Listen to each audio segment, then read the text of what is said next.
وقل رب أعوذ بك من همزات الشياطين وأعوذ بك رب أن يحضرون. السلام عليكم ورحمة الله وبركاته. Mara nyingi tunakosea tunapopima vita baina ya pande mbili kwa kuzingatia nguvu za kijeshi. Uislamu unatufundisha kwamba kuna nguvu zaidi ya nguvu za kijeshi, na pindi watu wanapoitwa kuwa ni super power,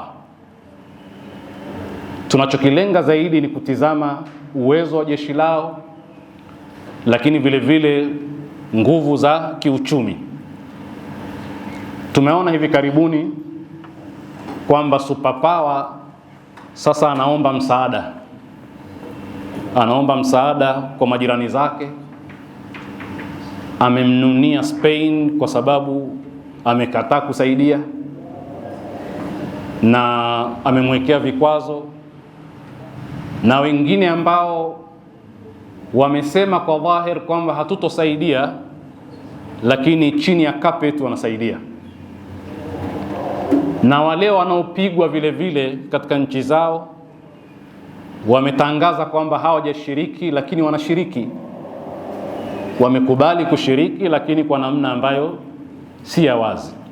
Swali ni kwamba ikiwa wewe ni super power, kwa nini uombe msaada kwa wengine?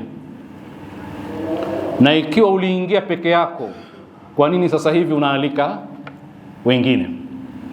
Kwa hiyo katika Uislamu kuna nguvu zaidi ya nguvu za kijeshi, kuna nguvu zaidi ya nguvu za kiuchumi, kuna nguvu za imani, nguvu za kiideolojia, nguvu za kiitikadi. Ideolojia ikiwa madhubuti huwa inatengeneza askari madhubuti, shujaa. Nguvu za kijeshi hazimtengenezi mwanajeshi, na mwanajeshi ndio anayezitumia. Unaweza ukawa na silaha na mwizi akaingia bila silaha ukashindwa kutumia, kwa sababu inategemea tabia zako zikoje, una ushujaa kiasi gani. Kwa hivyo utaona katika makosa ya nchi za kimagharibi na hasa Marekani walipokuwa wakipigana na Al-Qaeda, waliamini kwamba nguvu za kijeshi zinaweza kupiga nguvu za kiideolojia. Taban haikuwa ideolojia sahihi wakati mwingine, lakini ideology ina nguvu sana katika kuleta msukumo wa mapambano.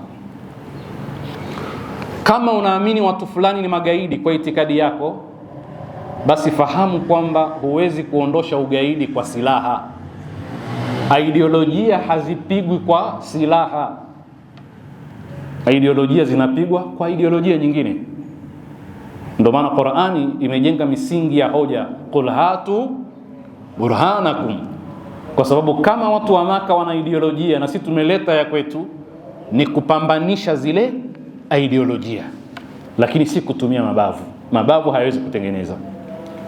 Tumewahi wakati fulani kuwapeni mfano wa watu wa Mongolia. Hawakusukumwa na ideolojia, walikuwa wakisukumwa na mabavu. Wakatoka kwao, wakachukua China yote mpaka wakaingia Mashariki ya Kati, wakaingia Baghdadi, wakaangusha dola ya Kiislamu, wakaua Waislamu, alafu wakashindwa na ideolojia. Yani wale wavamizi walovamia nchi ya Kiislamu wakasilimishwa. Unaweza ukaelewa hilo? Maanake hawakuwa na ideolojia yenye nguvu ikawashinda. Sisi tulipovamiwa na wakoloni, wametushinda kijeshi na kiideolojia pia. Hatuzalishi fikra, consumption yetu, matumizi yetu, tunatumia bidhaa zao na tunatumia fikra zao.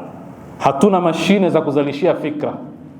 Tumekuwa kama umma tasa, hauzai watu wenye fikra tena. Kwa hivyo mujtamai kama wa Irani nchi za kimagharibi zikitaka kupigana ni lazima zisome. Katika moja ya mambo ambayo yamethibitika ni kuwa nchi za kibabe uelewa wake kwa hizi nchi nyonge ni mdogo sana, na mara nyingi nchi kubwa babe huwa haijishughulishi kusoma jiografia ya watu, utamaduni wa watu, desturi zao, kwa sababu ya kibri cha ule ukubwa. Sasa ukitaka kupigana na mtu kama Muirani kwa mfano, ni lazima umjue Imam Hussein ni nani, lazima umjue Al-Abbasi ni nani, sio? Lazima umfahamu Bibi Zainab kabla hujapigana nao, sio? Habibi ibn Madahir umjue nani. Ukitaka kupigana na mujtama wa sampuli ile, lazima wafahamu vijana wa Karbala, kwa sababu thaqafa ya Irani na thaura yenyewe ni sani'atu Karbala. Mapambano ya Irani na nguvu zake haziko katika silaha tu, ziko katika ideolojia iliyojenga taifa lile, iliyoleta mapinduzi. Yale machozi ya mimbar ndio yalowatengeneza wale waumini wanaopambana. Kwa hivyo kama mnataka kujua nguvu zao ziko wapi, nguvu zao ziko katika machozi ya mimbar ya Imam Hussein. Yapo katika slogan za Karbala, zile shiarat, kauli mbiu zile. Sasa kama hamwajui, wasomeni kwanza, alafu muingie nao katika mapambano, kwa sababu hiyo nguvu ya ndani ndio msukumo mkubwa. Lakini katika mambo ambayo nahitimisha muhimu tufahamu ni kwamba kipindi hiki ambacho tunazungumza kuhusu umoja wa kibinadamu, lakini tunazungumza kuhusu umoja wa Waislamu vile vile, kwa sababu jambo la kibinadamu na jambo la kibinadamu ni jambo la Kiislamu. Bado kuna mashabiki wengi katika mitandao dhidi ya ubinadamu, ukisema hao Wafurusi, hao Mashia, hao Waislamu, bado wako wengi. Muislamu anayeamini kwamba anapigania sunna ya Mtume, unamuona kasimama anasherehekea kifo cha Khamenei, anasherehekea kupigwa kwa Irani, na anamsingizia Mungu kwamba Mungu anawalipizia sasa Mashia kiasi hiki. Sasa nukta muhimu tufahamu, si kila anayepigania umoja anaohitajia sana ana shida nao. Lazima waelewe hili. Mashia wanaweza kukaa kama walivyokuwa na wakazaana wakaendelea. Watu wa tasawuf na tariqa wanaweza kuendelea kama walivyokuwa. Ahlus sunnah wal jamaa kwa ujumla wanaweza kubaki wao wenyewe tu.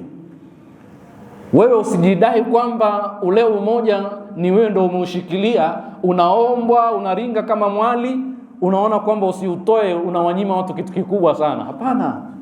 Watu wanapigania umoja kwa sababu ni amri ya Mungu, si kwa sababu wana shida na wewe. Ndio maana wameingia katika mapambano, wala hawajaalika mwingine, sio? Kwa hivyo hili lazima lieleweke kwamba haya ndio matakwa ya dini yetu, kwamba watu wawe wamoja, washirikiane. Na umoja unapopatikana, si nguvu ya mtu mmoja, huongeza nguvu ya wote. Yani kupitia umoja mimi nitapata nguvu na wewe pia utapata nguvu. Umoja haumtengenezei nguvu mtu mmoja tu. Kwa hivyo risala muhimu ni hiyo.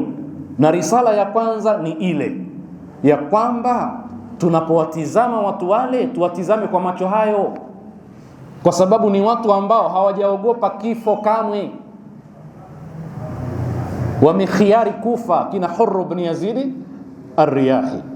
Na Qur'ani inatufunza kwamba hawa Mayahudi wala tajidannahum ahrasan nasi ala hayatin wa min alladhina ashraku yawaddu ahaduhum law yu'ammaru alf sanatin wama huwa bimuzahzihi min al'adhabi an yu'ammar.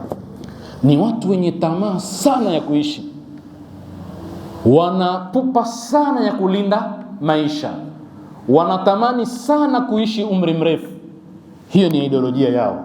Alafu upande wa pili watu wanasema an-nasru amishahada, imma kupata ushindi au kufa shahidi, na kufa shahidi nako ni ushindi.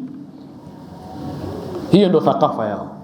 Walakini hawa wengine wameambiwa fatamannaul mauta in kuntum, na Mungu akasema falan yatamannawnahu abadan bima qaddamat aydihim. Wanaogopa mauti, wanalia watu wazima katika vita, wakati hawa wengine wanapongezana kwa shahidi wao, wanagaiana pipi na halawiyati kwa shahidi. Hawa wanalia kutokana na kufiwa. Wassalamu alaikum wa rahmatullahi wa barakatuh.